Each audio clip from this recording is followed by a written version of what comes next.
இந்திய roller skating சம்மேளனம் நடத்தும் 13வது அனைத்திந்திய ஸ்பீட் தரவரிசை ரோலர் ஸ்கேட்டிங் போட்டிகள் 30/7/2026 அன்று தொடங்கியது.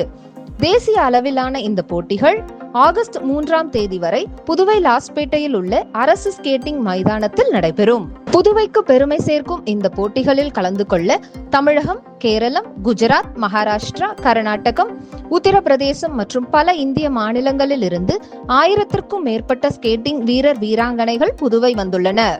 இந்த போட்டிகளில் 100 மீட்டர், 400 மீட்டர் மற்றும் 10,000 மீட்டர் தூர ஓட்டங்கள் நடைபெற உள்ளன.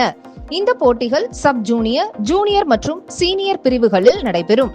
இந்த போட்டிகளை மாண்புமிகு புதுவை முதல்வர் திரு ந. ரங்கசாமி அவர்கள் தொடங்கி வைத்து தலைமை உரையாற்றினார். தொடக்க விழாவில் அனைத்திந்திய என்ஆர் காங்கிரஸ் மாநில செயலாளர் டாக்டர் டி. ஜவஹர் அவர்கள், புதுச்சேரி இளைஞர் மற்றும் விளையாட்டுத்துறையின் இயக்குனர் திரு சுதாகர் அவர்கள், அனைத்திந்திய ரோலர் ஸ்கேட்டிங் சம்மேளனத்தின் தலைவர் திரு துளசிராம் அகர்வால் அவர்கள் மற்றும் பொதுச் செயலாளர் பிரதாப் குமார் அவர்கள் ஆகியோர் கலந்து கொண்டு விழாவினை சிறப்பித்தனர்.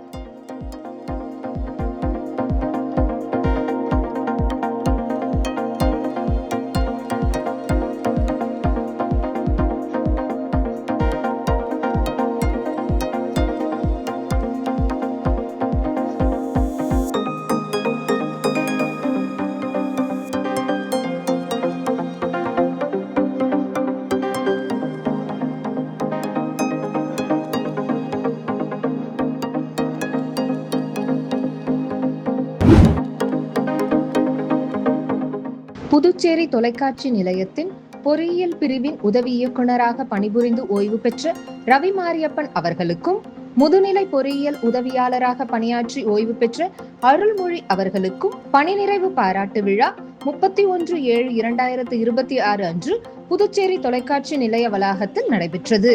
விழாவில் நிகழ்ச்சி பிரிவு தலைவர் ஜி. கே. முருகன் அவர்கள், உதவி பொறியாளர் பிரேமலதா அச்சாந்தா அவர்கள் மற்றும் ஊழியர்கள் கலந்து கொண்டு பணிகாலத்தில் அவர்களுடன் பணிபுரிந்த அனுபவங்களை பகிர்ந்து கொண்டனர்.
மாற்றுத்திறனாளிகள் மற்றும் உறுப்பு மாற்று அறுவை சிகிச்சை செய்த வீரர்களுக்கான தேசிய பெத்தாங் சாம்பியன்ஷிப் புதுச்சேரி முருகம்பாக்கத்தில் உள்ள அருள்மிகு திரௌபதி அம்மன் கோயில் திடலில் 1/8/2026 அன்று நடைபெற்றது.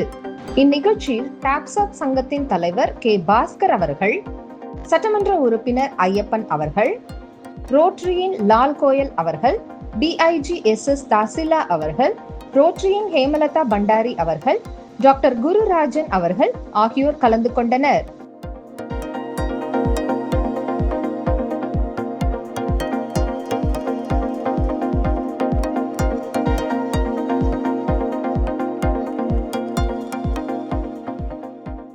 First national games which are dedicated to organ donation, organ transplants, organ recipients, para sports person, even to the general category.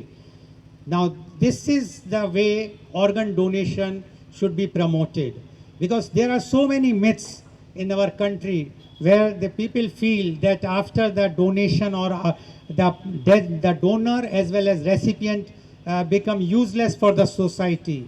This is totally wrong. And these types of games are proving that no, they are far better even with the normal persons because they are participating.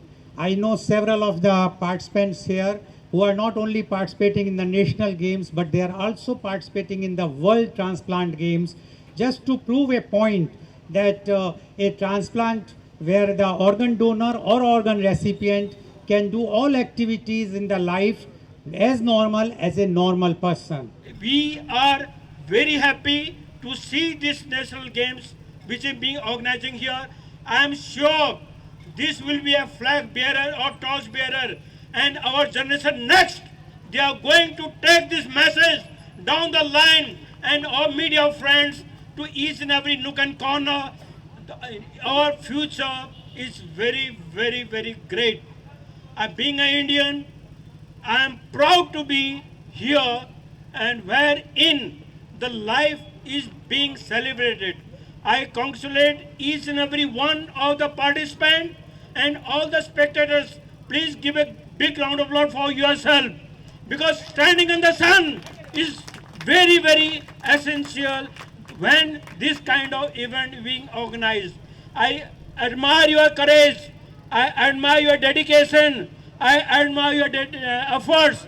It is very easy to complain about the life each and every moment, but to celebrate the life is very essence. The UT of Puducherry, you have beautiful minds. So celebrate your beautiful minds and tell each and every one to donate the organ wherever the possible. And all the recipients, don't stop living the life after receiving a donor organ and celebrate it. Thank you. Jai Hind.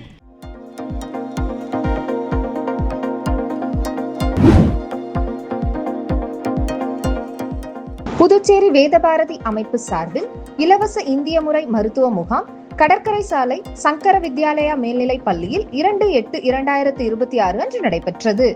மாண்புமிகு துணைநிலை ஆளுநர் திரு K Kailashnathan அவர்கள் மருத்துவ முகாமை தொடங்கி வைத்து அரங்குகளை பார்வையிட்டார். மருத்துவ அதிகாரிகளிடம் இந்திய முறை மருத்துவத்தின் சிகிச்சை முறைகள் பற்றி விளக்கம் கேட்டு கலந்துரையாடினார். வேதபாரதி அமைப்பின் நிர்வாகிகள் உடனிருந்தனர்.